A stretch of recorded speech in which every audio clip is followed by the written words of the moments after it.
ہم بھی کوئی فرشتے نہیں ہیں, ہم سے بھی غلطیاں ہو سکتی ہیں. اسی طرح سے آپ کے میڈیا کے بہت سارے دوست آج تک کے جیلوں میں نہیں ہیں, غلطیاں تو سب سے ہوتی ہے نا. آپ نام بتانے کی بات کر رہے ہیں, میں آپ کو نام کوڈ کرتا ہوں, آپ کے لوگ روزانہ ہتھکڑیاں لگوا کے آج بھی میڈیا کے دوست اس قسم کے آتے ہیں. دیکھیں ہم اس ڈیبیٹ میں میرے خیال سے نہ جائیں. نام لکھیں, آپ نام لکھیں. میں نے کمپلین کی پیسے نہ دینے کے اوپر, اور میری کمپلین کے اوپر D G S B C A Sami uddin Siddiqui کا پرسوں ٹرانسفر ہوا ہے, ڈی جی کے ڈی اے کا. میں نے یہ اپلیکیشن آپ کو چاہیے, میں آپ کو نیب کی اپلیکیشن دے دیتا ہوں, میرے سے پرنٹ آؤٹ لے لیں. Federation of Pakistan chambers of commerce and industry کے صدر انجینئر حاجی دارو خان نے ایس بی سی اے کی جانب سے سپریم کورٹ کے حکم کی آڑ میں کراچی شہر میں ریگولائزڈ عمارات گرانے کے نوٹس جاری کرنے کی شدید مذمت کرتے ہوئے کہا ہے کہ اس طرح کے اقدام سے ملک کے میگا سٹی میں سینکڑوں اربوں روپے کی سرمایہ کاری رک جائے گی. ہم سمجھتے ہیں کہ کراچی کے ماسٹر پلان کو اثر نو دیکھا جائے. ہم عدلیہ کے فیصلے کا احترام کرتے ہیں, مگر کراچی کو 40 سال پرانی حالت میں تبدیل کرنے سے کراچی میں معاشی و تجارتی افراتفری پیدا ہو جائے گی, کیونکہ یہ تجارتی اقتصادی سرگرمیوں کا ہب اور میٹروپولیٹن سٹی ہے, اور ماضی میں بھی ورلڈ بینک اپنی رپورٹ میں اسے سب سے زیادہ بزنس فرینڈلی سٹی قرار دیا تھا. ایس بی سی اے ایسوسی ایشن آف بلڈرز اینڈ ڈیولپرز آباد کے ساتھ مل کر شہر میں تعمیر غیر قانونی عمارات کی فہرست مرتب کرے تاکہ اس معاملے کو حل کیا جائے. سپریم کورٹ کے فیصلے کے خلاف ایف بی سی سی آئی ایپیکس کورٹ سے رجوع کرے گی. بلڈنگ کنٹرول اتھارٹی بجائے عمارتوں کو گرانے کے ان عہدیداران کے خلاف کارروائی کرے جنہوں نے غیر قانونی اجازت نامے دیے.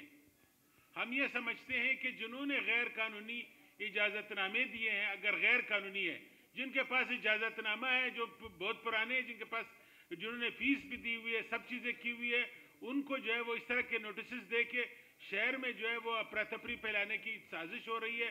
ہم سمجھتے ہیں کہ جو غیر قانونی ہے ان کے ساتھ ہم نہیں ہیں, لیکن جن کو قانونی طریقے سے دیا گیا ہے ان کو اس طرح کے نوٹسز جو ہے وہ نہ دیے جائے. انہوں نے بتایا کہ ایس بی سی اے نے خود مذکورہ عمارات کو ریگولائز کیا ہے, جس کی مد میں ایس بی سی اے کو اربوں روپے کا ریونیو حاصل ہوا. انہوں نے وفاقی اور صوبائی حکومتوں سے مطالبہ کیا کہ 3 فروری تک سپریم کورٹ کے فیصلے کے خلاف اپیل دائر کریں. اس موقع پر محسن شیخانی نے کہا کہ ایس بی سی اے نے ماضی میں کی گئی اپنی کرپشن چھپانے کے لیے عدالتی حکم کی آڑ میں ریگولائزڈ عمارتوں کو گرانے کے نوٹسز جاری کیے. انہوں نے کہا کہ آباد کسی بھی غیر قانونی عمل کی کبھی بھی حمایت نہیں کرے گی. ایک آرڈر آ گیا اللیگل بلڈنگ کا, اور اس کو غلط طریقے سے بلڈنگ کنٹرول نے مطلب اپنے آپ کو بچانے کے لیے انہوں نے جتنے اللیگل بلڈنگ کنسٹرکشن کرائی ہے اس کو وہ نظر نہ آئے, انہوں نے لیگل بلڈنگز کو دے دیا.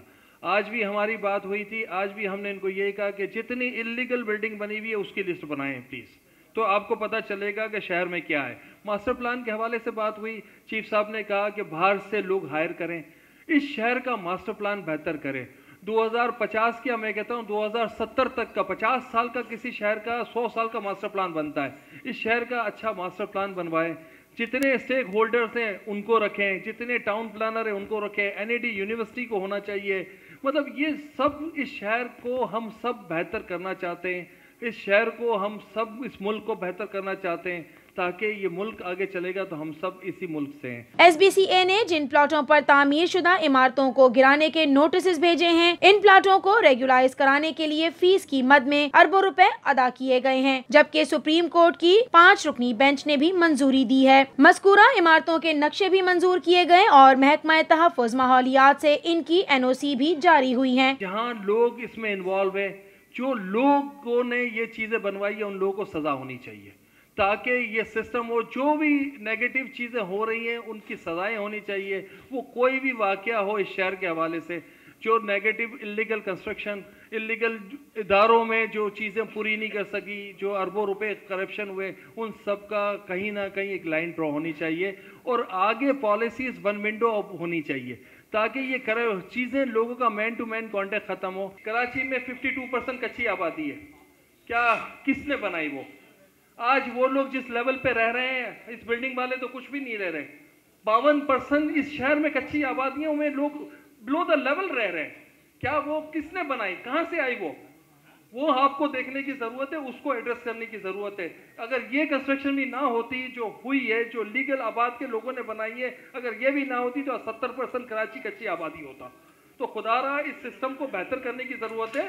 جہاں ہم لوگ غلط ہیں وہاں ہم سب مل کے اس کو صحیح کرنے کی ضرورت ہے. محسن شیخانی نے وزیر بلدیات سندھ سعید غنی کو خراج تحسین پیش کرتے ہوئے کہا کہ وزیر بلدیات نے اپنی وزارت کی پرواہ نہ کرتے ہوئے قانونی طور پر تعمیر شدہ عمارتوں کو گرانے سے انکار کر کے کراچی کے ساتھ وفاداری کا ثبوت دیا ہے. اس موقع پر چیئرمین آباد محمد حسن بخشی نے کہا کہ SBCA کے نوٹسز سے شہر کی تاجر برادری میں خوف و ہراسمنٹ پھیل گیا ہے. سپریم کورٹ کا جو ایسنس ہے کہ ان انلیگل بلڈنگوں کو آئیڈینٹیفائی کیا جائے جو بغیر نقشے کے بنی ہیں, جو ڈپارٹمنٹ کے لوگوں سے مل کر بنی ہیں اور وہ کراچی کو ایک بدنما شیپ دے رہی ہے جس کا نہ کوئی ڈیٹا موجود ہے, نہ کوئی وہاں پر کوئی جو اسٹرکچر ریکوائرمنٹس ہے وہ بھی پوری نہیں کی گئی ہیں. کہیں سپریم کورٹ نے یہ نہیں کہا ہے کہ جو جائز بلڈنگیں بنتی ہیں, جو بائی برتھ کمرشل پلاٹوں پہ بنتی ہیں یا جو کنورٹڈ پلاٹ پہ بلڈنگیں بن چکی ہیں اس کے خلاف کوئی ایکشن لیا جائے. ہاں ان کے آرڈر میں یہ ضرور ہے کہ اب کنورژن آف لینڈ روک دیا جائے. حسن بخشی نے کہا کہ پہلے ہی کراچی شہر میں 18 ماہ تک کثیر المنزلہ عمارتوں کی تعمیر پر پابندی کے باعث تعمیراتی سرگرمیاں ٹھپ ہو کر رہ گئی تھیں اور لاکھوں افراد بے روزگار ہو گئے تھے. کورٹ کا جو آرڈر ہے اس میں سندھ بلڈنگ کنٹرول اتھارٹی نے جو ایکٹ کیا ہے وہ اس کی انٹرپریٹیشن غلط کر کے ایکٹ کیا گیا ہے. جو آرڈر آیا ہے وہ ڈیمولیشن کا کہیں نہیں کہتا. آپ کمپلائنس تو آرڈر کرتے ہیں نا, جب آرڈر میں ہی ڈیمولیشن کا ورڈ نہیں ہے تو آپ اپنی انٹرپریٹیشن کر رہے ہیں جو ہم سمجھتے ہیں کہ فیئر نہیں ہے, صحیح نہیں ہے. ایک بات. دوسری چیز یہ ہے کہ 930 بلڈنگیں ہیں جو پچھلے 15 سالوں میں وجود میں آئی ہیں. یہ 930 بلڈنگوں کو اگر یہ کہا جا رہا ہے کہ ڈیمولش کر دیا جائے تو آپ اور ہم سمجھ سکتے ہیں کہ وہ لوگ جو سڑک پر آئیں گے وہ کس کے کھاتے میں. ہم نے تو یہ دیکھنا ہے کہ وہ پرمیشنیں جو دی گئی اپروولز اور جو فیسیں لی گئی 25-30 ارب کی کمرشلائزیشن کرنے کے لیے وہ کس لیے. سپریم کورٹ کی جو انٹرپریٹیشن ہے وہ غلط کیسے لی؟ چونکہ پورے ملک میں اور خاص طور پہ اس شہر میں ایک پینک پھیلا ہوا ہے. ہر آدمی اپنے طور پہ پریشان ہے, چاہے وہ بلڈر ہو. آباد تو بلڈر بناتا ہے, بلڈنگیں بناتا ہے, لیکن اس کے ساتھ ساتھ وہ لوگ جنہوں نے اپنی تمام زندگی بھر کی پونجی سے ایک فلیٹ لیا یا ایک گھر لیا, آج اگر اس کو کوئی یہ خطرہ میسر آ رہا ہے کہ میرا گھر یہ گرا دیا جائے گا, میں سمجھتا ہوں اس سے بڑا پینک شاید ہی شہر میں اور ملک میں ہو. تو اس کی بھی تحقیقات کی جائے کہ ایسا انٹرپریٹیشن جو ہے وہ کیوں کی گئی.